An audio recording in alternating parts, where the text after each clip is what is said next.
Warning!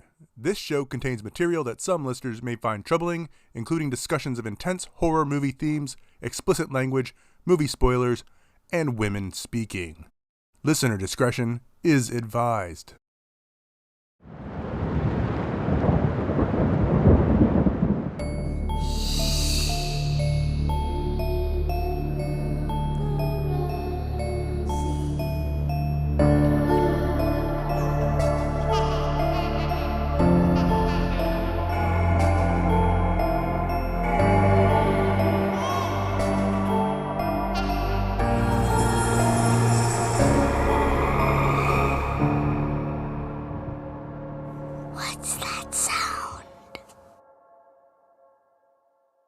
Hello, horror fans. I'm Charlie.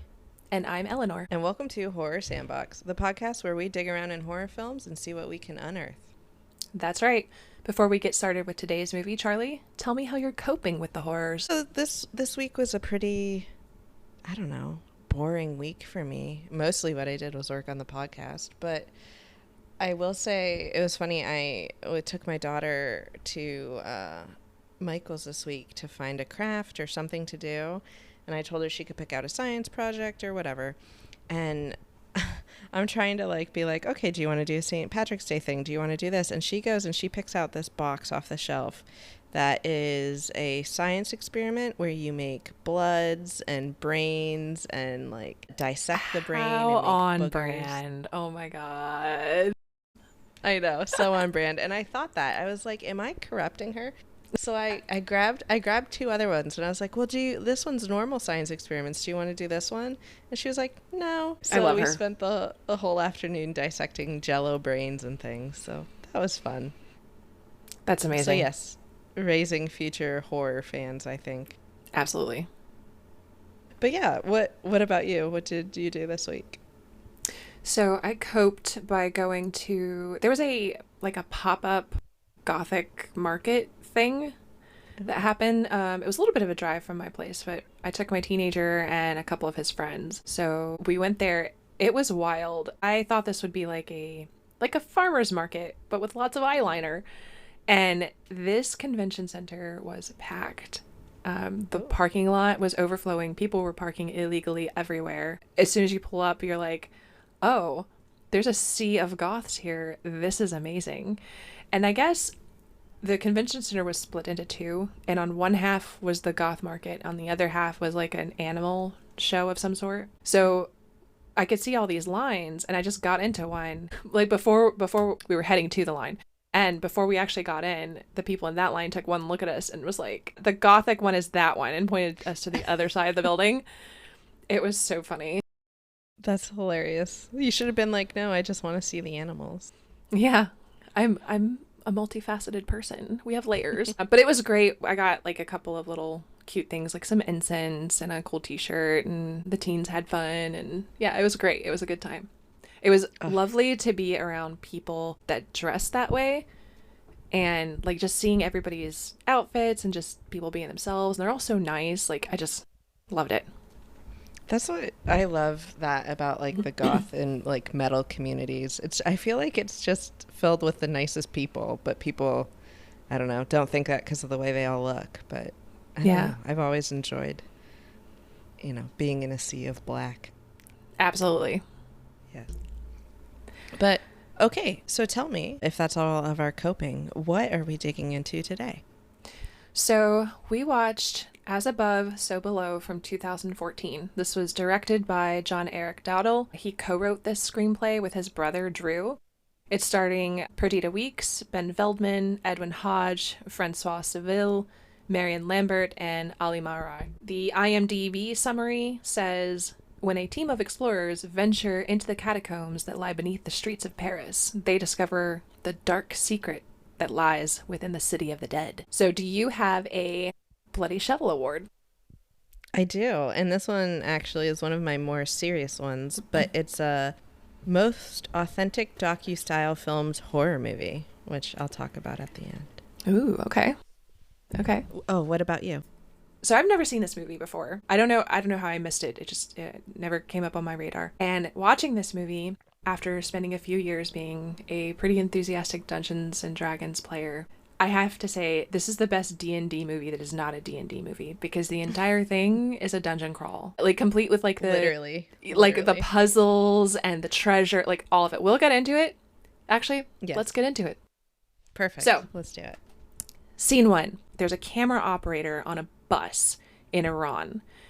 And you can see from the camera's point of view this box of chickens, and there's a woman glaring back at whoever is holding this like handheld camera with clear irritation. And then we have the camera operator turn it around on herself, and she starts just like loudly announcing her plans to commit some crimes. I wonder if she does this, like, maybe she assumes nobody else on the bus speaks English, but she's very like bold. How dare she? Like, first of all, racist. That's true. True. Secondly, what are you trying to do? Involve everybody else in the bus on a criminal conspiracy? And record it while you do so. Yeah. Pretty crazy. She tells the camera that they just crossed into the Iranian border and that she is going to enter a network of caves that are scheduled to be destroyed, like literally blown up. She believes that the caves hold clues to an ancient mystery, and she says if she dies, she knew the risks, which apparently include being executed by the government. Which, I mean, she is providing them with enough evidence, so doesn't seem wise. It's true. So then we cut to her following a man through a market. He leads her into a home where another woman waits. The man's name is Reza, and he tells Scarlett that he's worried about her. They move some furniture aside and reveal a tunnel entrance. They go through it, and you can hear alarms and a PA system announcing something in Persian. They avoid some authorities who are busy clearing out the tunnels to make sure nobody is still in there ahead of the blast. Reza is pretty uncomfortable immediately, and he wants to leave, but Scarlett's like, "We've got a couple minutes." So, which, yeah, that was wild to me too. Like, how does like, she could you even know? Like, how does she know how much time that they have? And why would you time it this close? Like, come the day before, maybe. I don't know. For real, like, not literally the second they start, the sirens go off. But, I mean, in defense of the movie, it definitely pulls you into the action immediately. It does. Yeah, it definitely does. Yeah. So he gives in. He shows her this wall that has all these carvings all over it, and she takes this little hammer and starts, like, smashing the wall. Yes, with, like, the tiniest little hammer. It looks like a hammer you would give your daughter to play with. So true. But it works, so good for her, and it reveals a room with a statue of a bull that has more of these carvings and writings all over it. So she takes several seconds of recordings of all the drawings and carvings, and then Rez is like, "Okay, that's it, I'm out." And then eventually she runs out to follow him, and at some point she collides with a hanging man who definitely does not look like an Iranian authority. It's true, yeah, he's definitely super out of place, like, doesn't look, and I think he's in a suit or something as well, which, like, why would someone walking around the mines be dressed so nicely? But yeah, very strange. It was very strange. So then we hear explosions and chaos and dust, and they're shouting and shaky camera and all that, but Scarlett does make it out, which is good because I guess it'd be a real short movie if she didn't. It's revealed that she is actually following in her father's footsteps, trying to find something called Flanell's Stone, and that this pursuit may have been what drove her father to madness. Yes. So we cut to a new scene, and Scarlett is being interviewed at a dig site in Paris. She talks about her background as a professor and a polyglot. She talks about her work and the fact that it's a continuation of her father's work, which is finding the Philosopher's Stone. So this stone is a... What do you know about Philosopher's Stone? Like, when you hear that, Well, the first thing I think of, obviously... Well, maybe this isn't obvious, but to me, it's Harry Potter. Sure, yeah. Yes. And from Harry Potter, I know that the stone can provide, like, eternal life, and that it's supposed to turn any metal into gold. So, which I don't know how those two things, like, why turning metal into gold and the stone can also, that holds the key to life. I'm sure there's a connection for people who study alchemy, but I don't know. So it was probably just what people at that time were really interested in. Like, yeah. If we had a magic rock that did stuff for us, what would it do? Well, it would make us live forever and also give us gold. Yeah. I mean, but yeah, but that's exactly what it is. It's supposed to turn any metal into gold and hold the key to life. So the cameraman, whose name is Benji, asks if her dad's work was what drove him to madness and suicide, which is rather insensitive of him, I thought. Yeah, for sure. Like, you could have talked about anything that her dad found, but instead you're going to talk about how he killed himself. Not nice. Yeah. Yeah. Rude. So in the next scene, we cut to Scarlett speaking to the camera, kind of documentary style, as she walks the streets of Paris. And she's discussing the famous French alchemist, Nicolas Flamel. She describes how a lot of people seem to believe that he had found the stone. So at some point, some people robbed the tomb where he and his wife were supposedly buried, but it was empty. Scarlett highlights the tomb's plaque, which has arcane imagery. She says her father believed that the plaques held clues to the stone's location and that the meaning had been lost for years. But she had found something called the rose key, and that's what was in those carvings in those caves. And so now that she has that clue, she can meet up with her colleague, George, who will help her translate the inscriptions into Aramaic so that they can decipher the plaque. So that's why they're there. Yes. And I would like to make one little fun note here. Nicolas Flamel, he actually did, before his death, design his own tombstone. So it's possible. Who knows? And But do you not think he hid some clues in there? Probably not. After reading more on Nicolas Flamel, his fame into alchemy and all that is something that didn't come until after his death. So I doubt it, but I like to believe. I think if I was gonna carve something like that and I knew people would study it, I would definitely mess with them. Oh, you have to put a rhyme or something in there. Without a doubt. Rhymes, Cipher. weird, yeah, ciphers, puzzles that make no sense. I would have fun with it. Yes. Well, we should do this. Why aren't we doing this? We could make it a trend. Yes. Okay, so they climb a bell tower in the city to go find George, who is working on trying to fix the mechanism for the bell. And did you find this odd? He's supposed to be a professor of old languages, so why is he up there playing Quasimodo? It is weird. I mean, I think, is it Benji that says, that's a weird dude whose hobby is to fix bell towers? It's how many of these has he fixed? And I don't know. It's just very strange that he And goes why around. is he alone up there? Right? I didn't understand any of it, and they don't really explain it. No, not at all. So George says that he doesn't want to help because the last time he helped Scarlett, he ended up in a jail in Turkey. But then once she tells him about the rose key, his tone changes entirely. They all have to leave suddenly because the bell is about to ring. And as it does, people in the streets stop and wonder. And while they kind of watch and enjoy all that, George agrees to help with the translation. So later, outside the museum where the tomb is, Scarlett and Benji are watching George flirt with a museum worker. She agrees to let them in for a few minutes and then leaves. And then the plaque that we talked about earlier, they just take it off. And it's super easy. It's hung there like a movie poster, and they just take it down. And they basically do a miniature speed run of the plot to National Treasure. It really is like National Treasure 2.0. It is. And Scarlett takes some conveniently located cleaning solvents and matches, and she lights up the back of the plaque, which revealed a hidden inscription that George translates. Which, by the way, did you notice that translation rhymes in English? I did. Well, yes, which is pretty ridiculous. But it's funny, too, because I was watching this movie again with my husband, and he was like, why are they translating this in a park? They don't have a house or a hotel room or something to go to, because they're just doing it outside in the dark. And I was like, well, yeah, also it rhymes in English. And he was like, oh my gosh, I didn't even notice. Yeah, so maybe the first plot flaw of the movie, but still a good movie.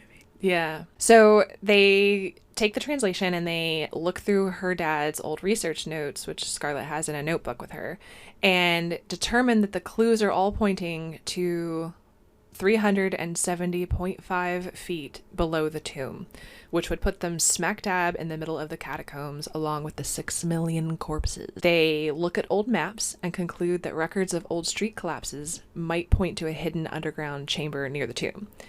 And then George reminds Scarlett that he doesn't go underground, but he doesn't elaborate. They decide to go on a tour of the catacombs and take some B-roll shots of the bone art and all the underground signs. And these signs list the names of the streets that are above their heads, so you can kind of, as you're walking through, you can kind of understand where you are in relation to the city. One fun note here, all those signs, all that footage is actually of the real catacombs. So whenever they point something out and say, this says this or this says that, that's actually there. I just think it's cool. It is cool, and it's amazing because it feels fake, because there's bones and skulls everywhere, and it's very, like, horror movie gothic setting, but it's real. Yeah, and some of the quotes are, like, kind of, I don't know, like, they seem dramatic, but they're real. So they talk about needing to get into the off-limits areas, and someone who is not part of the tour overhears them and says they should go to a club that's called The Showcase and ask for somebody called Papillon. And then as they're discussing this amongst themselves, they look back and they see he has vanished. So did you have a theory about who that person is? Not only do I have a theory, I went back and verified. But Ooh. do you know who it is? My guess was it's the ghost of Flamel. Okay. Which is honestly probably cooler than what it actually is. But it's later, the way Pap dies, it's the person that pulls him into the burning car. So it's a ghost of someone that Pap is responsible for their death in some way. Oh, okay, that makes sense, because he wanted to pull him down into the catacombs to get his revenge. To get his revenge, yes. So they decide to take the advice of this person from the tour, or this ghost or whoever it was, and they go to the club. And the club is very cool looking. Like, I would totally party here. Yeah, for sure. There's a shot of someone who looks like a model. Like, she's doing even the model walk, and she has these very dark eyes, and she's staring them down as she leaves. And we see her intense stare. Yeah. Yes. It's like a I know you and I hate you stare. And I hate you. Yes, there's definitely some anger in that stare. And then we see her as she leaves, but we also see her as she passes in front of a window and she's still staring. It's very unsettling. Mm-hmm. So Scarlett finds the person called Papillon, and after some back and forth, he agrees to take them down into the catacombs and find these off-limit areas. They do it the next day, in fact, and that's where everybody meets the rest of the crew. We have Zed, who's the climber, and then someone called Susie, who they refer to as the Banshee. They don't explain it, but I think this is a reference to this British, like, punk gothic band. It was called, I think it was called Susie and the Banshees. Oh. So I think that's what they're doing with there, but they don't explain it at all. Like, she doesn't scream or anything. No, she doesn't scream. But she does look a little like punk goth too. So maybe this is a really famous band over there that I've just never heard of. I don't know. But that's funny. Yeah. I think they were popular in like the 80s. Well, that makes sense why I've never heard of them. Yes. So George is still with them, but he's saying, I'm not going with you. I'm just going to see you along for the ride. However, by the time the van is moving, he's somehow still there. As they are reviewing the maps and kind of going over their plan, we catch a glimpse of this really horrible scar. It looks like a burn scar on Papillon's hand, which Zed says he doesn't like to talk about. Yeah. And then Papillon says that once they stop, they have to go very fast so that the cops don't see him. Because apparently he is known to the cops in that area, and they don't like his tendency to spray what I would define as the most boring graffiti of all time all over the place. Like, I agree. It's bad. I just, if the cops were in fact upset with this person, I feel like they're just ashamed that he doesn't put more effort into it, you know? That's true. Like, they have the Louvre there. Like, come on. Yeah. Get it together. You're making us look bad. We have a reputation to uphold. It's funny, but at the end of this, I think, and maybe I'm wrong, but I think the director of this film kind of jabs this guy for his bad art as well. It's very hidden, and if it's not real, whatever, but I hope it is, because it's funny. You have to tell me. I'm excited. I will. Yeah. So they leave the van and they slip through a hole in a fence and they follow some train tracks down toward the tunnel. They find an opening in the floor of the tunnel and they start putting on headlamps and some other gear. And look, George is still there. And while they're kind of getting themselves together, out of nowhere, a cop just charges and tackles Papillon. It's out of nowhere. They're literally in the middle of a conversation and he comes out of the dark and side tackles him. It's wild. It is wild. And then it like triggers just absolute chaos after that too. But it almost looks like WWE, like he just straight up spears him out of... Yeah. It's I was wild. looking for the folding chair. Yes, and the So, announcers. so because of this, everyone scurries into the tunnel, and everyone includes George. And as they're slipping down into this entrance, Pepion deploys a smoke bomb behind them. And I was watching this, and I'm like, why did you bring that? Why would you bring a smoke bomb into the catacombs? Right? Like, I mean, maybe they get chased by cops down there often, but probably not. I mean, But it's got to be claustrophobic. Like, it's going to affect you too. it's true. It's going to affect you. And also, like, from what we see, it's just pretty much a straight tunnel. So, not too many off ramps that they could hide in. I don't know. Yeah. Yeah. It's an interesting decision, but I guess nobody does it like the French. So George is very upset that he's still there, but they decide to plunge into the tunnels anyway. Some of the areas look like they're kind of flooding. Like, I can only imagine how filthy that water is. Yeah. So, that water is actually real water. Like, that is in the catacombs. So, double Ew. filth. Yes. Oh my gosh. You get all kinds of diseases from that.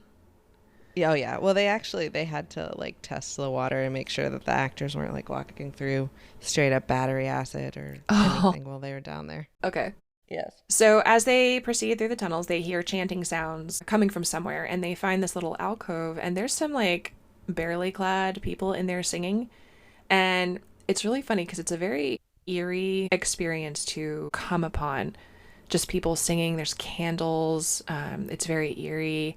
And Pepion is just like, oh yeah, these are just the run-of-the-mill catacomb weirdos. They're a dime a dozen. This just happens here. It's just a thing. And then as he's talking, one of the people in this little alcove turns and stares, and it's that model-looking person from the club. Right, which is really creepy. That's like your first little like kind of jump scare, I think, in the movie. But also just a note that actually it seems out of place. But choirs meet down in the catacombs all the time for the acoustics. So, I mean, I'm sure they're not normally all painted up in white and topless, but people do have concerts and sing down there all the time. I bet the acoustics are incredible.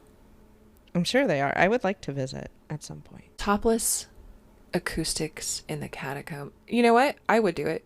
I would do it. I would go. Oh my gosh. I would go. If I lived in Paris, I would be in the catacombs all the time. We'd have a club. That's where we take our lunch break. For real, I would. So they move on, and Scarlett wants to take a path that's all walled up because she thinks it would get her closer to where they're trying to go within the system. And Pepion refuses and says that area is cursed, and they actually had lost a friend of theirs in that tunnel, somebody that they called the Mole. A few years previously, he had gone down there and died. Well, they assume he died. So they have to take the other path, which forces them to slide on their bellies over this like literal pile of bones. And I'm thinking of like, what kind of an infection could you get? Like from a pile of, like if you cut yourself and it's a 400-year-old femur. Yeah. It's got to be something, right? There has to be diseases. Yeah, but and also, then like maybe mold if you're and going into fungus. the catacombs, if you're going in the catacombs, you should probably wear gloves. If you know you're going to go exploring, because obviously there's bones. So in the course of this slithering all over piles of bones thing, Benji starts to get stuck, and he panics, and everyone starts yelling, and everyone suddenly is panicking. And there's a bit of that throughout the movie. I found this one, like this scene, super unsettling because it was very claustrophobic. Like in addition to just the creep factor of you're crawling over the remains of your fellow humans from hundreds of years ago, that's unsettling, but it's also just the claustrophobia of it and being trapped and everyone is screaming. I hated it. Oh, I agree. And I had so many thoughts at this scene. I agree. It's like, it's incredibly claustrophobic. It's very well shot. And I think the actor did a really good job of like accurately showing a panic attack. I feel like I would have reacted the exact same way in that situation. Have you ever seen the movie The Descent? I have not. Okay, so the whole first half of that movie is just like filled with scenes just like this one, and it's so brilliant, and it definitely reminded me of that. And there's more I want to talk about with this scene in particular too, but I'll save it for the end. But I do really like this scene, and I think the actor did an amazing job with it. I can't decide if you telling me that makes me want to watch The Descent more or less. It's, you're going to be uncomfortable the whole time, but it's brilliant, so you must watch it. We'll put it on the list. Good. So in spite of everybody panicking and screaming and dealing with all the claustrophobia, they do eventually all make it out. but the tunnel of bones collapses behind them. So now they are forced to take the forbidden tunnel. They find one of Papillon's tags on the wall, which he says that he never put there. He's like, I haven't been there. I didn't do that. It's not mine. But they never explain this. Do you know what they're trying to do here? Because it was an odd choice. It's an odd choice, but you know what else they don't explain? They don't explain what I'm sure you're about to tell us about, which is the piano and the phone. So maybe it's just another thing that's personally tied to that character that just happens to be in this tunnel. It's kind of like a, hey, I know you're here, to Like a Papillon. like it's haunting them. Yes, it's a haunting. Yeah, that's how I read it. I don't know. Which is funny because the way that the catacombs are haunting the other characters, it's very personal and it has to do with trauma. And then for Papillon, they're just like, you're bad at graffiti. Which I'm telling you, I really think the directors did that intentionally, but we'll see. I'll talk about it later. Okay. I like it. So as you mentioned, they hear an old phone ringing. George sees a sign and says they're near where the roads collapse. So they're kind of close to where they are trying to get to. Yeah, so what that sign translates into is the gates of hell. And I just think this is cool that right above there actually are gates that used to be the old entrance to Paris that are called the gates of hell. So just a weird little coincidence. Why did they call it the gates of hell? Do you know? There's some theories, one just being that it was like a high crime place, so they call them the gates of hell because of that. But I couldn't find like a definitive, this is why, but yeah. It's just the French being very dramatic. Yep, and the entrance to the catacombs happens to be right next to him, so. Okay. Yeah. So as they're talking about all the road collapses, Papillon chimes in and he says that when they sent people down to rescue everyone who fell in, 50 of them never came back. And George, at this point, finds an old piano, and he says it looks just like the one that he and his brother had when they were kids. And he starts to play it, and it turns out to be exactly the same, down to the one key that was messed up. Mm-hmm. Which, if you find a piano in the catacombs, are you playing it? Yes. Are you? Me too. Yes. You know okay. I am. I'm going to touch it, like, especially if it looks like the one from my childhood home. But do you think the keys are made from bones? Ooh, they maybe. have to be. They have to be, right? Yes, they must be. Yes. If the piano's down there, it must be. So the phone keeps ringing, and then they find it. It's a dusty old dial phone. And Scarlett answers it, and someone says, "Why won't you talk to me, Scarlett?" And then she hangs up. They're all very startled by this, and then there is, all of a sudden in the corner, a creepy man who says, "You shouldn't be here." But it turns out to be the mole. And he's very sad that none of his friends looked for him when he vanished 2 years earlier, which I think is fair. Yeah, I agree. I think I'd be a little perturbed that I was stuck in a tunnel for 2 years. But can we talk about how, like, nobody, like, is like, how are you alive, bro? It's not like he had 2 years of food down here unless he's gnawing on some bones, but very strange. Making bone broth. Yeah, They have zero follow-up questions, which bothered me quite a bit. I think the only time somebody asks a question is when they turn a corner and someone says, "How did he see down here?" Because normally it's pitch black and he's been down there for 2 years without a light. Besides that, zero questions. Zero. Yeah, I would have a ton of follow-up questions. Like, me too. Do you need to see a doctor? Maybe amongst one of the first ones. Yes. They keep going, and there's a lot of yelling, and a ceiling starts to collapse. And then the mole says the only way out is down, and he uncovers what looks like an old well. They kind of rig up a climbing setup to descend down this vertical tunnel. And as they're going down, Benji's rig fails, and he falls into the others, and he's super, like, he really burns his hands because he's, like, tried to hold onto the rope the whole way down. Yeah. So they continue. Anyway, George falls into shin-deep water, and it seems like he drops equipment because the sound, like, gets super muffled. You think he dropped equipment? I thought that they were all just hearing or not hearing that. I thought he had a camera or something that he dropped into the water, and that we were supposed to be hearing through that camera now, like the audio through the camera. Makes more sense. Yeah. Yeah. I don't know. It doesn't go anywhere. Like, they don't do anything with it. It's not relevant, it seems. I disagree. Oh, okay. It's relevant. One of the things, obviously, about this movie is a bunch of callbacks to Dante's Inferno. Yes. And I have so many notes and times that I want to talk about this, but I actually think this is a first callback to Dante's Inferno. Specifically, I believe it's the second circle, the circle of lust. In that one, there's a bunch of people that are stuck in a terrible windstorm. And to me, like, the way the wind's gusting and, like, the muffledness of it kind of reminds me of a storm. So, and, like, a howling. So that's what I get out of this one. Yeah. But okay. It definitely doesn't it doesn't translate very cleanly, if that's what they were going for. Yeah, you're right. And I will say, like, a lot of this movie is rough, like, symbolism. And it's definitely not in order of, like, this circle, this circle, this circle. It kind of jumps back and forth and blends some of them, but okay, we'll talk about it more later. Yeah. Okay, good. Of course, there's going to be more screeching, and there's like an alarm sound too, and then there's like a yelling, all the yelling, and then a very quick shot of a little kid, which feels very confusing in the moment. Did you figure out who that little kid is? I have a guess. Yeah. Okay. I have a guess, but we can talk about it when we get there. Okay.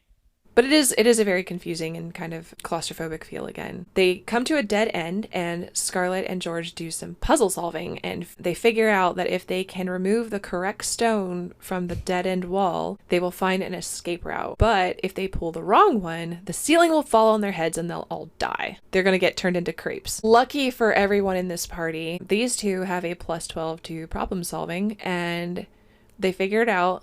And then when they pull the stone, this big old Jesus stone rolls away and it reveals a tunnel. It's so funny too, because you see that stone roll and it's like, how would you describe that stone? The only name for that stone could be a Jesus stone. Like, there are two, everybody knows that there are two stones that you can talk about when you're talking about a big stone moving, and you can describe them one of two ways. It's either an Indiana Jones stone or a Jesus stone. This one is a Jesus stone. I agree. Though it is funny you say Indiana Jones, because also relevant to this movie. What? Okay. Yep. Look at us. I know. All right. So as they go through the new tunnel, they find a crypt with the unrotten corpse of what looks like a Crusader knight, like a knight from the Crusader times, which, ew, why? Yes. Although I suppose... So it looks like a knight from the Crusaders, but I think don't they say it's Flamel? So why is Flamel dressed like a Crusader? Was he cosplaying? Maybe, I don't... Or is he even from the right time period? I'm not even sure. No. But it was odd because they don't really talk about it that much. Like, why is there a corpse with some type of ancient garb who appears to be dead but not rotten? It's odd. It is odd. And he's just lying on that table. Like, he's not like in a coffin. It's weird. Yeah, I agree. So while they're in the room, they see light coming from an underground water source, and they all dive in, and then they emerge in another room, and this one is full of treasure. There are some hieroglyphs and other inscriptions on the wall, which conceals the stone in plain sight. Meanwhile, the rest of the party is smashing down an iron gate to get to the treasure that they can see. Scarlett has been looking at the inscriptions and the stone, and she suddenly realizes what they're doing and yells out that obviously this is a trap, but it's too late because the ceiling collapses. Yes. Can I ask you, what do you think? Because this is like probably the third or fourth time now that they've solved a puzzle and found the stone and all this and that. What do you think of the way that they solve puzzles throughout this movie? It's abrupt. It is abrupt. It feels like we're watching people play Dungeons and Dragons, and they get to the puzzle solving, and they spend 45 minutes trying to solve puzzles for middle schoolers, and the DM finally gives them the hint, and then they talk through the rest of it, except we only see the very end of it after the hint is given. After the hint's given, and it all clicks, and they find it out. Yeah, it's missing the, like, stumble, or, like, the, what is going on here? It's just immediately, And it's clunky, it's a little too convenient, and it's kind of silly. But again, that's why this movie felt more like a dungeon crawl than a horror movie.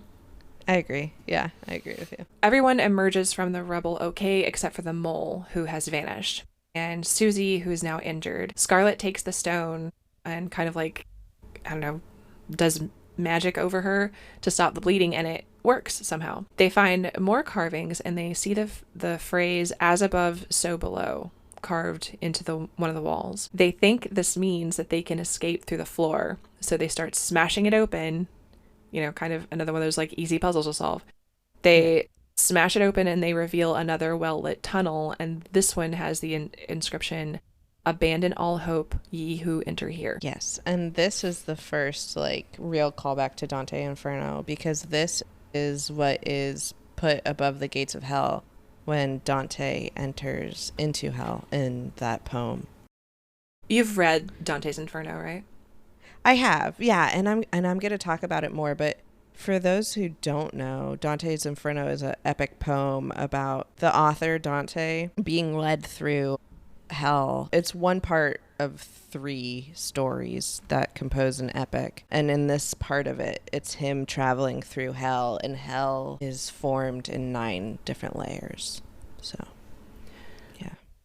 I read it a long time ago, but there is a modern retelling of it that I absolutely love, and it's so obscure.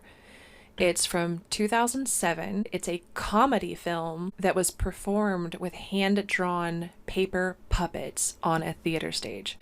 I know it sounds crazy, but it's really funny. It's very engaging, and I feel like it's pretty true to the source as far as... Does it go through every circle? I think it's been years since I've seen it, but I think so. Oh. The scene that I remember the most, Virgil takes Dante to see the flatterers. So that whatever circle of hell where the flatterers are, but they pull up in I think they're driving like a convertible or something. I don't remember, but they're driving a car, and they pull up to Washington, D.C. and the Capitol, and they get out and they start talking about the lobbyists. And there's this musical number where all the lobbyists dance and sing about how they are flattering government officials and bribing them, and how there's this like circle of corruption that takes place within the halls of the government. And I love it. You should watch it. I'll find a clip. I'm sure it's on YouTube. I'll try to find it and put it in the notes. But yes, listeners and Charlie, all of you, you should watch it, and it's definitely worth a look. I will say, it's been a long time. I think I saw it like right after it came out, so like maybe 2008 or 9. So if it's problematic, I don't remember. I just remember that one. That's a good disclaimer. Yeah, so I don't remember if it's like a mess elsewhere, but that scene was done very well, and I remember enjoying this chaotic little puppet show with a... It's funny too, because this poem was written how many years ago, and it still can apply to our government today, which is just wild. Yes. Yeah, it's worth a look. Take a look. They enter the Doom Tunnel, and they find themselves in a similar room, but in here all the markings and everything has been inverted. The tunnel seals up behind them, and then Papillon thinks that they're dead, but they all keep going, and they find themselves in another crypt, and that's where the mole had scurried off to. Did you notice in the scene that our Crusader Flamel guy is still there, but he's super decayed now? Yes. Why? Why is he not decayed know. on the other side? I don't get it. Yeah, I don't know. I mean, it's the opposite, but yeah, it doesn't make sense why he's decayed in the one side and not the other, but I just thought it was a cool little... And also, where is his wife? Like, if that's Flamel, where's his wife? That's true. What if she's the model lady? That's a good theory, but... With the scary eyes? I don't know. I think I know who the model lady is. We need to have a meeting with the writers about this, I think. Well, yes. I would love to talk to these guys because they've made some of my favorite movies.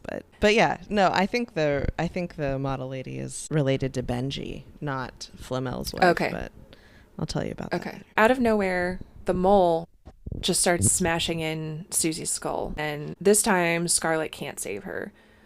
And in the midst of all this chaos, Scarlet sees a noose that's hanging up in a corner very menacingly. They find another vertical tunnel / well thing, and they go down it, and they can hear their names being called. Now, Benji is the first one to go down the tunnel, and as he sets up his rig, we see that model from earlier sneaking around, and we get a jump scare with her. And is she holding a baby? She is, yeah. Okay. A dead looking baby, yes. Okay. Yeah. Okay. Well, this jump scare causes Benji to be thrown down the tunnel somehow, and he dies on impact. So now we have another two very death. quick, violent deaths, yes. Yes. Which makes me wonder, are we in the circle of violence? But we'll talk about that later. They find themselves crawling through bones again. George has a vision of his little brother in the water below them, and he freaks out. Scarlett manages to calm him down, and they hear more yelling.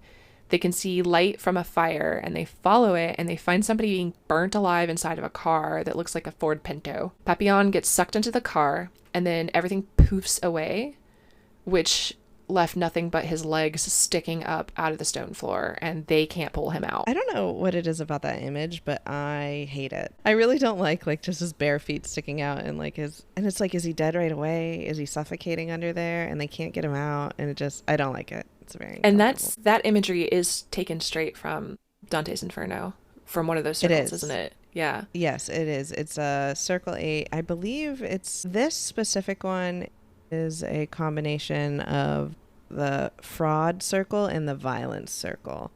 I think in the violence circle there's some people, or no, the fraud circle is the one where sinners are upside down, and then there's flames at their feet, and depending on how bad their sin was, the hotter the flame is, and they're just stuck. So a little bit of both. I think it's interesting how unsettling imagery is. It can remain unsettling through time. Yes. When Dante's Inferno was written, they're trying to communicate something terrible, and they're like, well, let's put them upside down and burn their feet. That's a terrifying thing to think about. Guess what?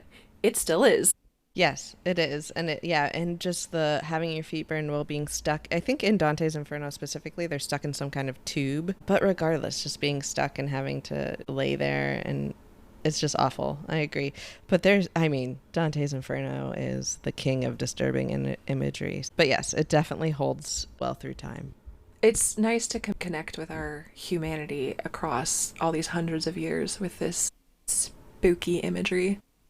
I agree. We continue with more running and more chaos, and at some point they see this black hooded figure. George confesses to Scarlett at this point, probably because he thinks that they're going to die. And he says that week that they spent together in Turkey was the best in his life. I do want to say, I don't think we really know that these actors are do we know that they're exes or were in love with each other at some point before this? I don't think so.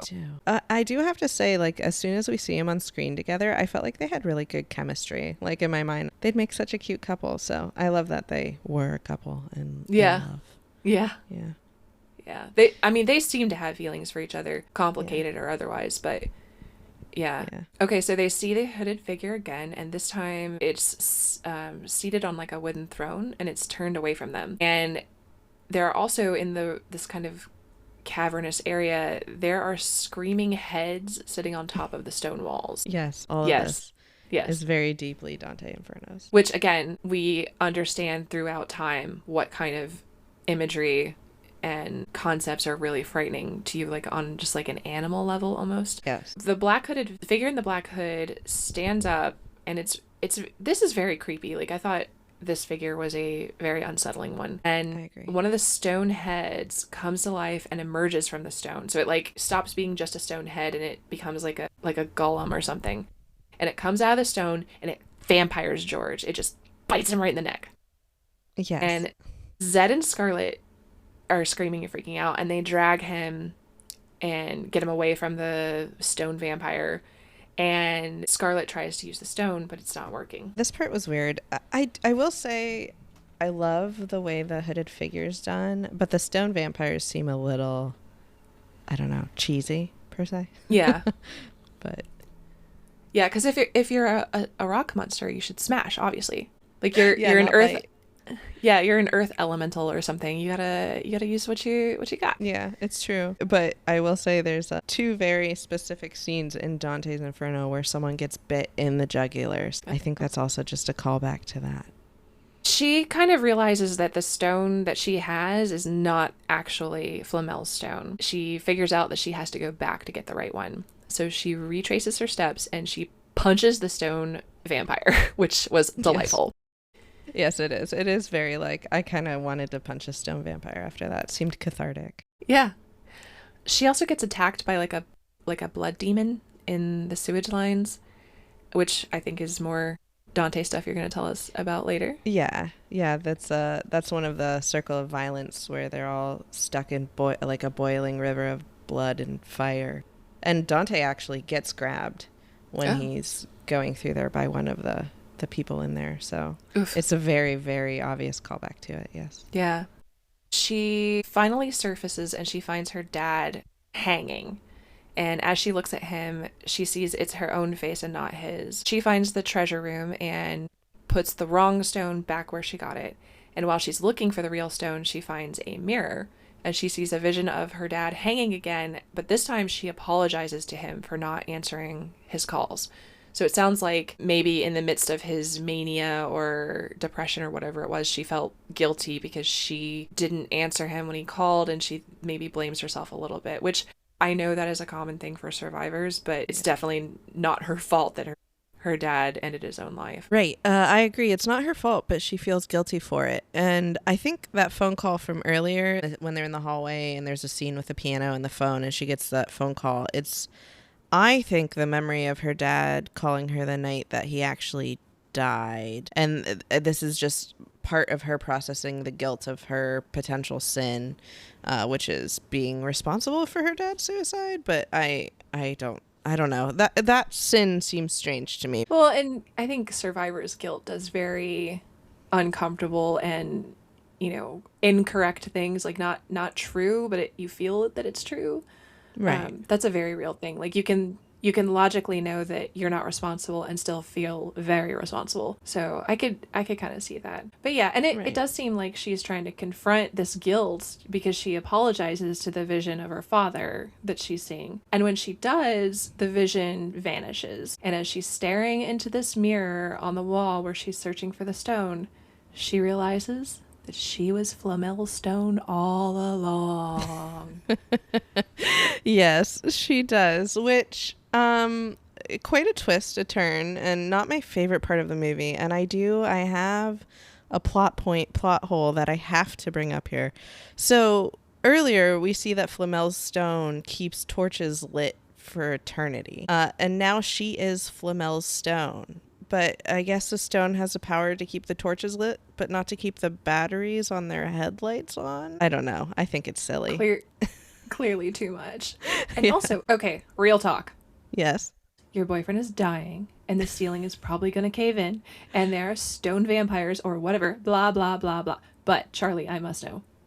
Would you stop and see if, the whole turn metal into gold thing was real? Oh gosh. So before I save my boyfriend and yes. try to because really what you're doing is testing that it'll work, right?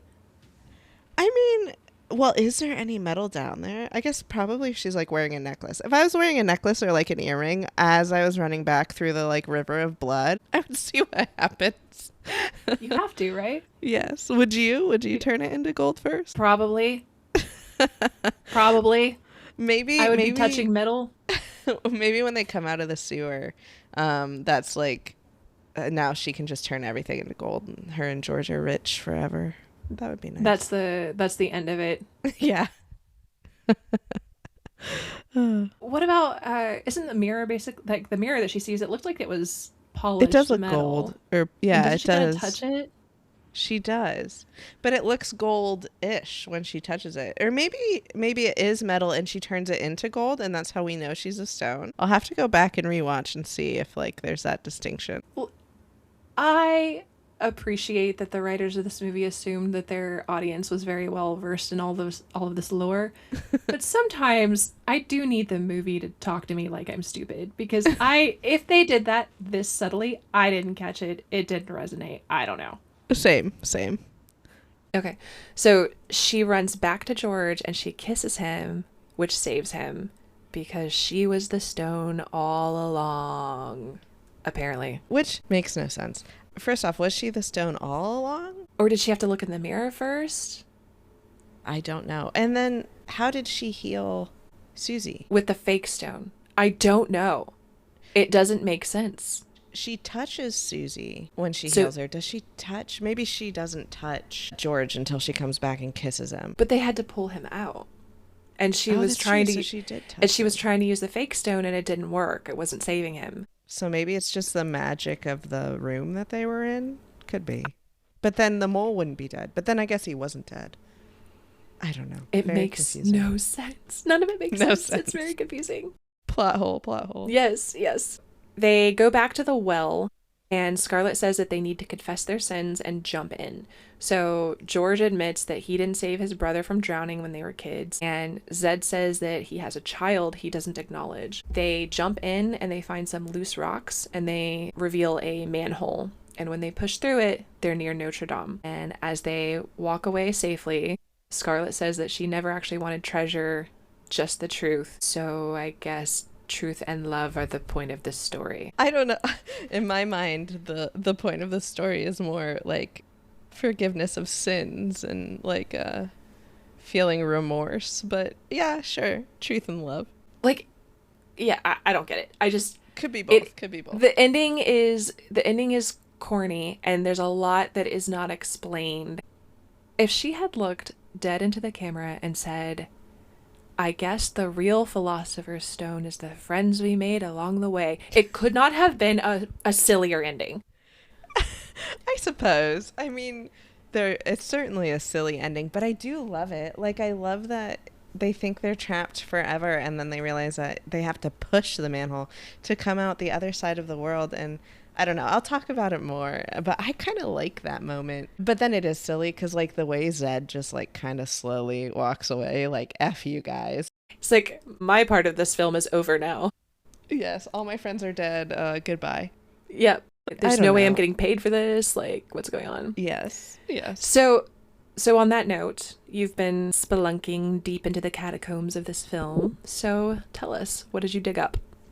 So there's so much I want to talk about. And first I'm going to talk about just like the premise of this film and how it was created, because I think it's so cool. And it all does relate to my bloody shovel too. So, but as you said, this was directed by the brothers John Dowdle and Drew Dowdle. They also directed Quarantine, which is one of my favorite movies. It's a found footage film. It's a redoing of, I think it's the French movie Wreck, which is really good. Anyway, if you haven't seen it, go watch it. But when I read some interviews with these guys, they wanted to make a Indiana Jones docuseries style movie with a strong female lead instead of a male lead. So that explains when like he said, the professor, the polyglot, but also the adventurer. Yes, and they said that they wanted the female lead to be smart and like not just like they wanted her to be able to figure all this stuff out and be strong and smart and likable. So they actually had the character made well before they decided how they wanted to film this movie. And they were going to film a different movie, but it got canceled. And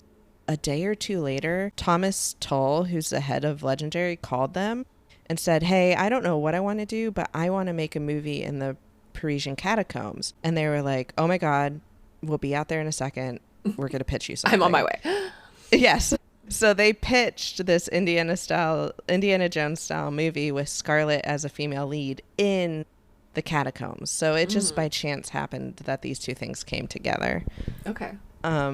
And they do say, like, we made fun of it and we were like, oh, this is totally National Treasure 2.0. But they did draw inspiration from things like the Da Vinci Code and the Goonies and just a bunch of movies like that, which are just, you know, puzzle solving adventure style movies. Yeah. I will say it felt like an adventure movie, and it felt fun, even though I was trying to see it through. I think perhaps it's a mistake to look at this movie as a horror movie, because it does have scary elements, but it's definitely an adventure. And if you can kind of get into it that way, I think it's a fun movie. Agreed. I definitely, and maybe that's why I like it, because I think it's fun and I think it touches on a lot of like cool topics and history. Now, granted, the lore of the movie is cooler than the movie itself, but we'll dig into it more and see if I can get you to like it more than you actually do. But okay, so that's the why of the movie. Now the how is how this movie was filmed. So this was the first movie to get permission to film in the off areas of the catacombs, and they shot it over a period of 6 weeks. 5 of those weeks were spent just in the catacombs. So the majority of what we're seeing are the actual catacombs. The only things that weren't shot are obviously like the bus scene in the beginning, and then some of the underwater scenes. So like in the tomb where they go all the way underwater, that's not in the catacombs. That makes sense. You probably don't want to dive in the catacomb water. No, talk about disease like we did earlier.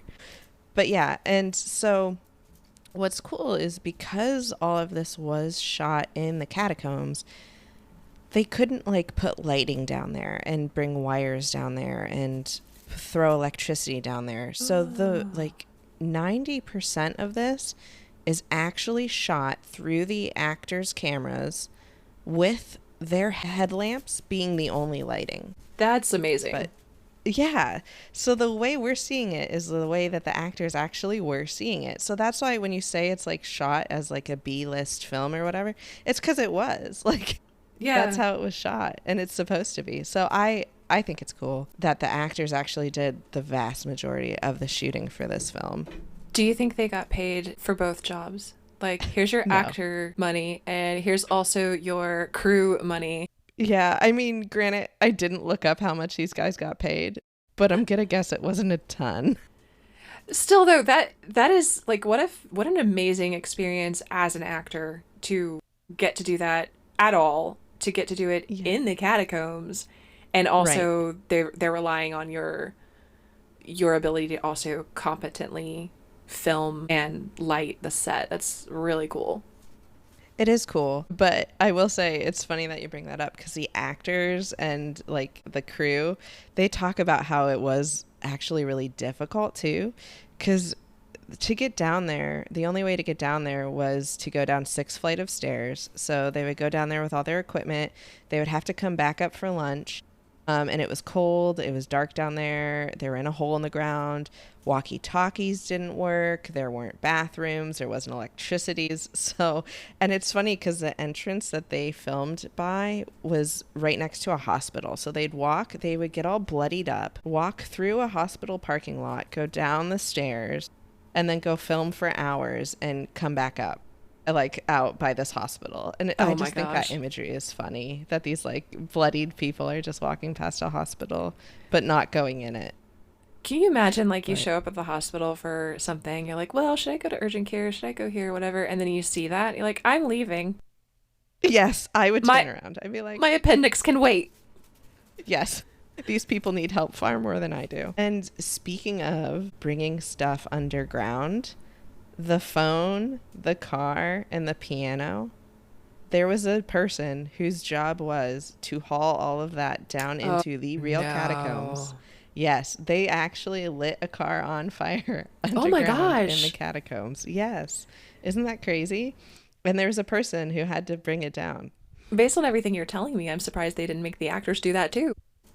Right? That's true. No, there was a guy whose whole job was to get that piano down there, which I think is fun. But I don't know. I just think that's so cool, like the level of detail that they put into it. And speaking of the level of detail, while I was reading about it, that piano is the same piano that the Dowdle brothers had in their home when they were growing up.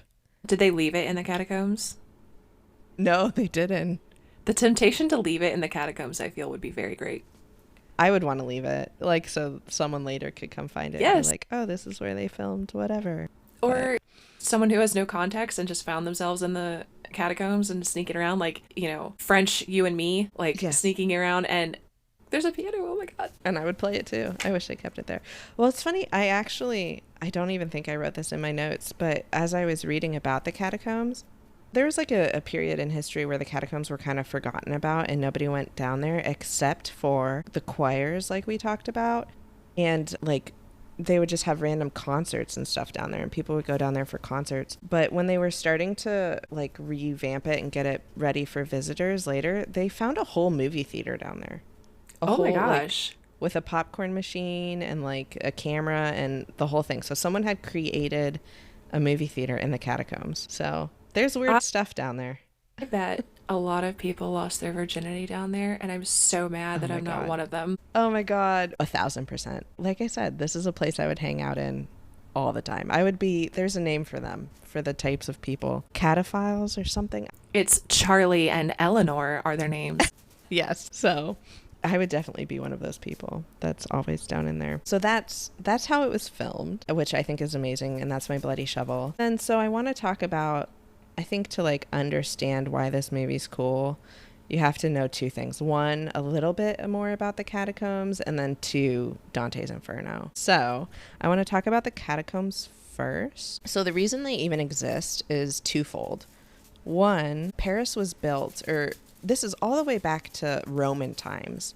The area where Paris is now was known for having these limestone deposits. So at the time, they were kind of outside the city, but people would go and make like makeshift mine shafts to get the stone. And that same stone was actually used in the building of like the Louvre and Notre Dame. So it was used to build Paris, but thousands of years of mining under the city, and then the city expanded. So Paris is built on this huge tunnel network of abandoned mine quarries. Oh, okay. So these are not natural caves. This was a mining operation that built the city. Yes, exactly. And so when they reference the cave-ins in the film, those are real. So there was one in 1774, which is probably the biggest one. And it actually happened, I don't know if this road was named before or after this, but there's a French name for it, but it translates to the road to hell. 300 meters of that road caved in and 84 people died. Wow. I tried to research this more to see if 50 more people disappeared trying to save those people. I couldn't find anything. So okay. I think that might just be a movie reference, but still. So Paris had that issue where it was built on a bunch of these holes and they were collapsing. And I think it was one of the King Louis, I don't know which one, but he became the king right before this collapse.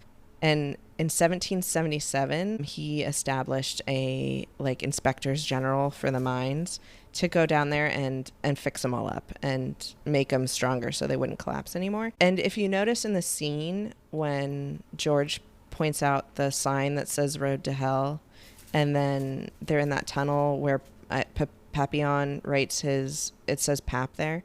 It also says 1777 on the wall because that's when the mine service was created. Anyway, so that was one issue that they were having. The other issue that Paris was having at the same time was that there was this 500-year-old cemetery called the Holy Innocents Cemetery, and it had so many bones in it that it had become a literal pile, a mound, an earth mound, just filled with dead bodies.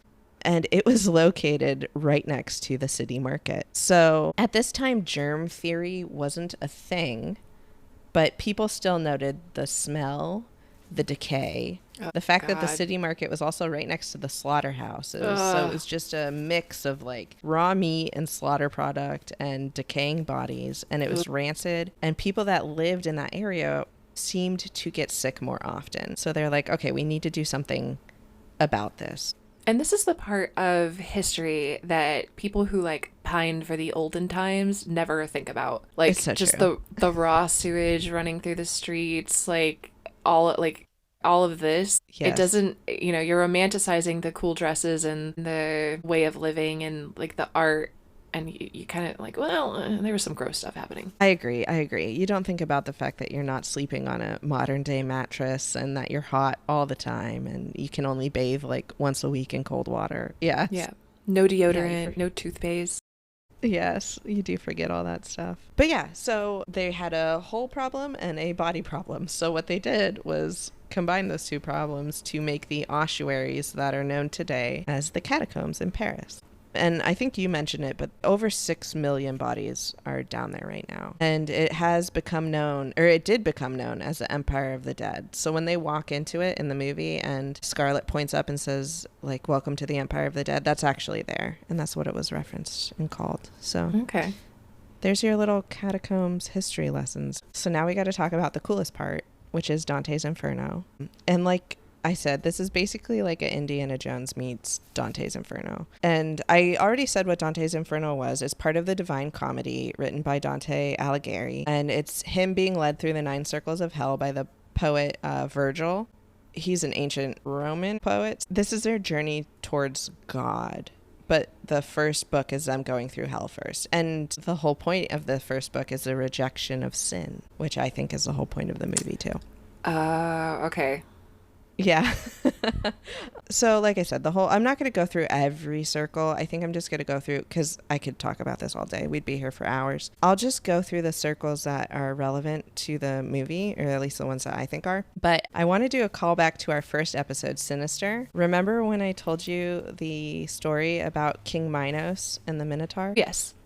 Okay, so he appears in Dante's Inferno because the legend of King Minos is that after his death, he became the judge in hell. So he stands at the front of hell, and every soul is required to confess their sins to him. And then he sentences them to a specific layer of hell. He is a serpent now. I don't know why. But in hell, he's a serpent, and he wraps his serpent tail around them, however many times the circle that they're going to. So if you're going to circle 7, you get the tail wrapped around you 7 times. So. That is wild. I have never heard this, or if I don't remember this from reading it way back when. Yes. Yeah. So, and I just think it's fun because all these myths and everything just tie together. And it's like, if you know the root myths, like, you know, all of literature, like it's just so cool.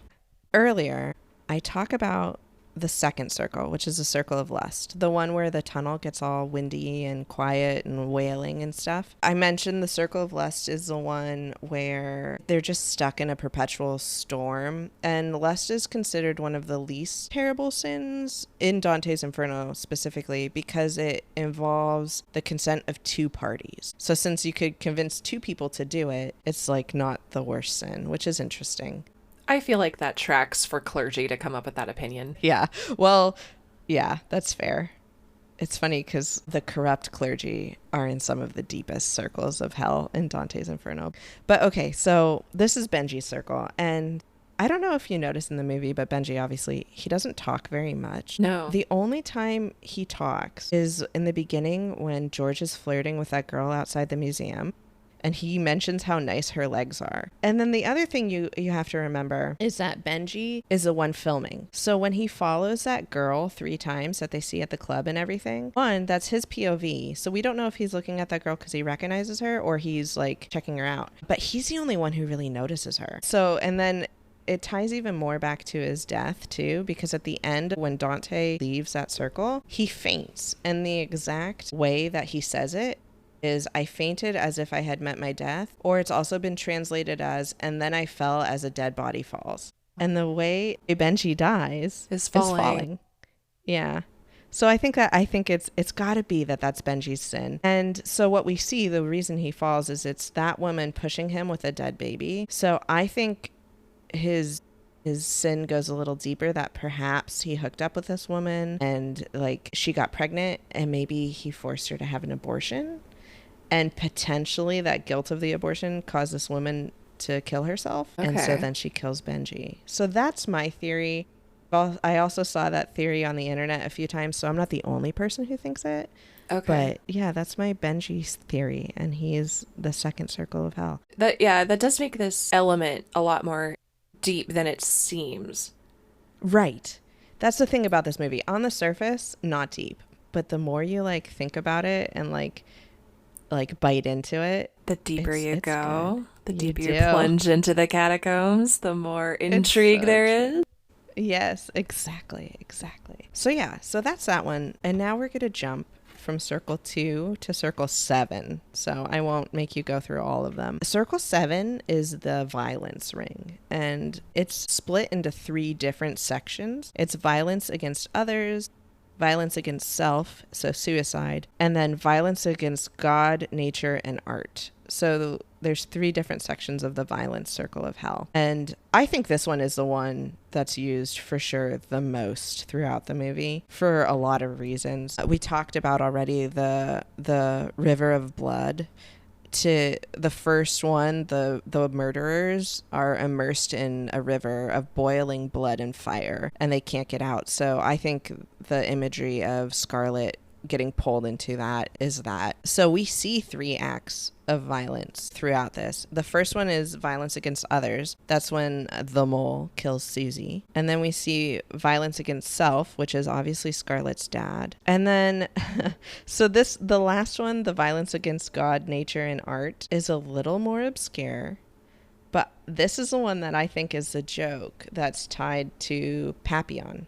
Because when the car's on fire, it's in a sandy tunnel. And one of the circles of violence is where people are stuck in a sandy plain that's on fire. And depending on if you sinned against God, nature, or art, you're stuck there a different way, just being set on fire. So I think Papillon is violence against art. Because his graffiti is so bad? Because his graffiti is so My bad. gosh.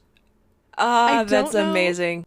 I don't know if it's real, but I hope it is, because it's brilliant if it is. I'm just imagining, like, the writers, directors, whoever, making the people haul that entire car down there, and they're like, oh, no, you don't get it. We have It's to. because his graffiti's bad. Yes, this is punishment. We are going to reckon with this. That's amazing. Yes, yeah.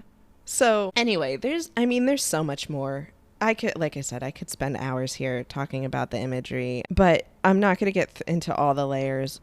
What I want to do now is, because we've now talked a little bit on Benji and we've talked a little bit on Papillon, I want to go over what everyone's sins, what I think they were. Yeah.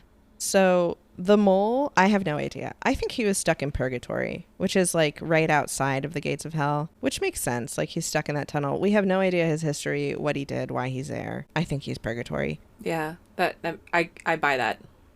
Yeah. And then Susie, truly, I have no idea. I mean, obviously she's used in the representation of violence against others, but besides that, sorry, Susie. She just died too soon to know.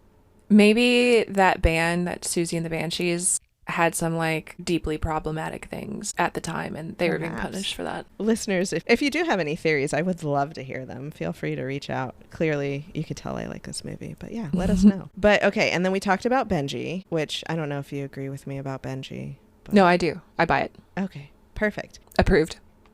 Perfect. So let's talk about Papillon a little bit more. So obviously we know in some way, shape, or form, he's responsible for the death of the kid in the car. And he says it's not his fault. So he's denying it as well. Now, so the only other thing we can get for the reasoning or whatever behind it is a symbolism used. I already told you the symbolism with the great flames in the sky on the sandy plain, which I think is a joke of the act against art. So the other symbolism is from Circle 8, Fraud, and it's specifically the third section. And in this section, it's sinners that are placed head down in tubes, like we talked about, and their feet are burned with flames. The other symbolism from this one is that it says that a trumpet will sound when the time has come for them, and when they find the burning car, you hear a trumpet car horn noise. Oh my gosh, you're right. Yeah. So okay. He is specifically in the fraud section of hell. Now, probably, if I had to guess, it's tied back to him denying that he had any, culpability in the death of the person in the car. But so all we know is that there's violence involved and there's fraud. I have a theory. I have a theory right now. Tell me. The person who died in the car is the real Papillon, who's a famous French graffiti artist who's very good. And this guy is impersonating him, and it's fraud, and that's why the cops hate him, and that's why he gets this punishment. Oh my God, it's canon. That's canon. That has to be. You figured it out. Oh my gosh, I hope that's it. We got to reach out to the writers. I think we should just tell them that this is what they meant. This is what they meant, regardless of that, if that's how they wrote it or not. It is what it is. That's so funny. Okay, perfect. I love that. Okay, so are we ready to move on to Zed? Yes. Okay, so Zed, he admits his sin at the end, and he's one of the 3 that survives, so we know what his is, which is that he has a child he refuses to claim. Unfortunately, there's not that much imagery with Zed. I think truly the only callback he gets is we mentioned how there's a random little boy in a tunnel at the beginning, I think that little boy is Zed's kid. I think you're right. When I first watched it, I thought they were doing like George's brother again, but I think it's Yes. Zed's kid. I think it is Zed's kid, which, granted, does that happen in the Lust Tunnel? Because I think it might, which would make sense. I don't remember. Because obviously, how else do you get a kid? So I think that's his only real imagery throughout the movie. So that said. And a little more exciting is George. So George believes his sin is that his brother got stuck in a cave, he got his foot pinned, and George tried to leave, and on his way out he got lost, and because he got lost, his brother drowned in the cave. The main imagery I get from George is, obviously we see him literally trying to rescue his brother in the tunnel, but that's not really Dante's imagery. The imagery I get is him getting bit in the neck. So there's two places in Dante's Inferno where someone gets literally bit in the jugular. The first is in Circle 8, specifically the thieves section of Circle 8, where in this it's a pit filled with like a bunch of reptiles and snakes and stuff, and they are just constantly biting the thieves. And then in that one, there's a guy who is speaking with Dante, and as he's speaking with him, he's bitten in the neck by a serpent. Then he bursts into flames and is reformed from the ashes like a phoenix. So yeah. So I think what it's really showing is like these people are being killed over and over and over by these reptiles, and they come back to life. But at the same time, George was healed and does kind of come back to life in the movie. Yeah. So he falls in the thieves circle a little bit, which he's not directly, like, he didn't kill his brother, but maybe he stole his life, perhaps? Who knows? Well, we don't know why he was in that jail in Turkey. That's true. And also, is he stealing stuff from the bell towers could be. Maybe his bell tower activity got him in trouble in Turkey. Could be. Who knows? So yeah, he could be a thief as well. So we have that imagery.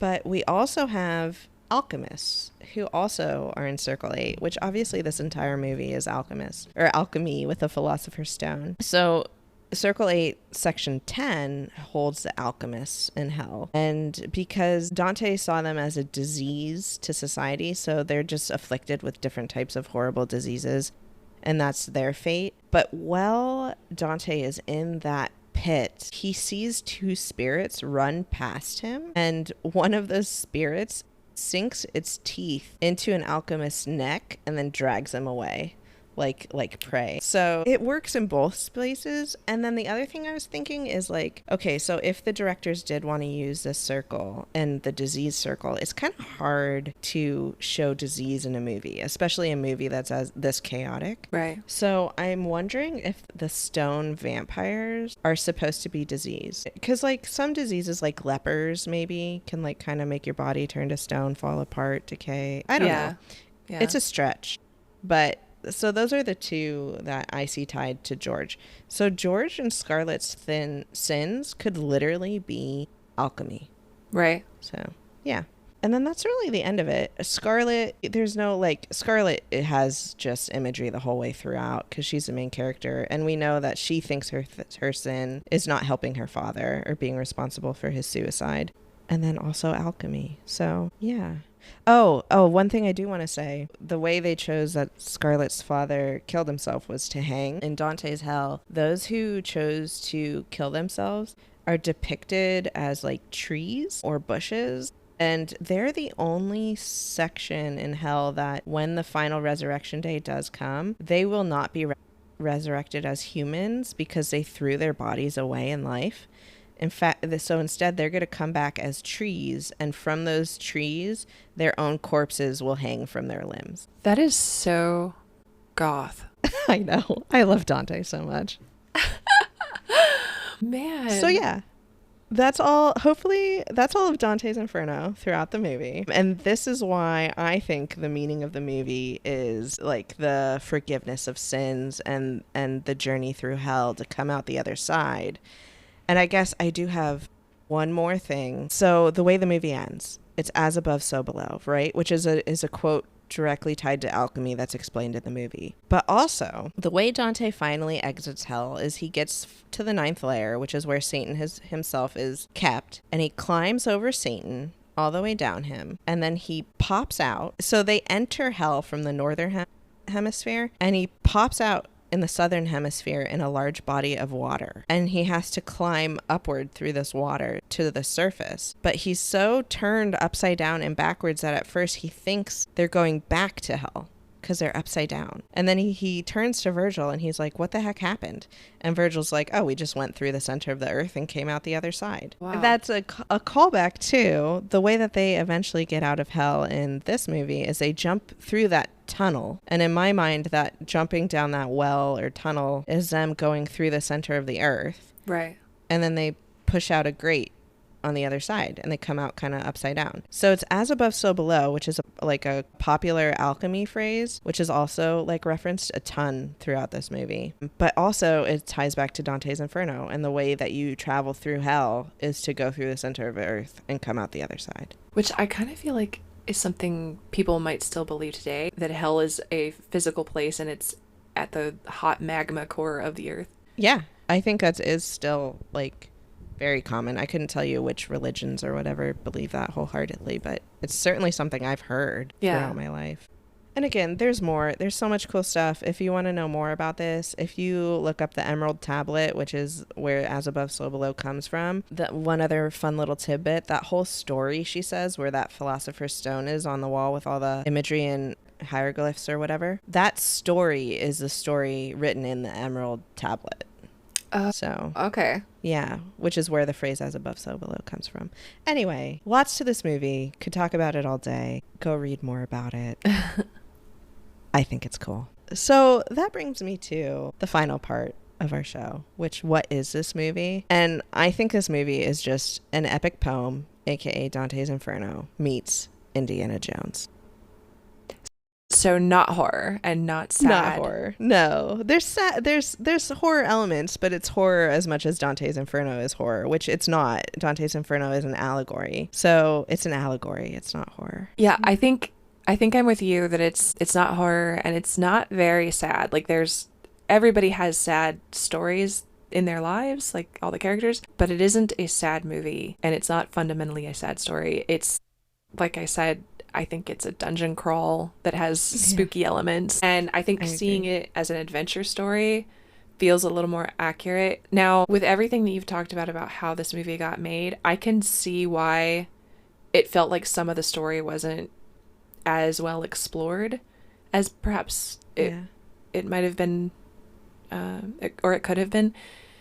But given what they were dealing with, like their environment, their filming environment and those constraints, like you kind of can get it, like, oh, okay, you've got to give somewhere. And I think some of the allegory and some of the, processing guilt and confronting some of the sins of your past or whatever, like all that stuff, I think that could have been explored a little bit in more depth. But given that they were at a depth of 300 feet or whatever, hanging out with all the bones of 6 million people, like, okay, I get it. Yes, and I think if you take a minute to appreciate the effort they put in the symbolism, that narrative's there. You just kind of have to it's there, but it's out. Maybe what it is they respect their fans a little bit more to know that, okay, they're going to look this up. They're going to peel this back and dig into the history, because that's how you appreciate a story like this a little bit more. Yeah, I think so. And that's why this movie truly is known for its like cult following. So yeah, I think it ties into that perfectly. Okay, so I think that is all for us today. So listeners, may the horrors persist. As they do above and as they do below. Thanks for listening to Horror Sandbox. For show notes, credits, and contact information, check out our website at www.horrorsandbox.com. You can also follow us on Instagram, TikTok, and YouTube at Horror Sandbox. Don't forget to like, subscribe, and share this podcast with all the horror fans in your life.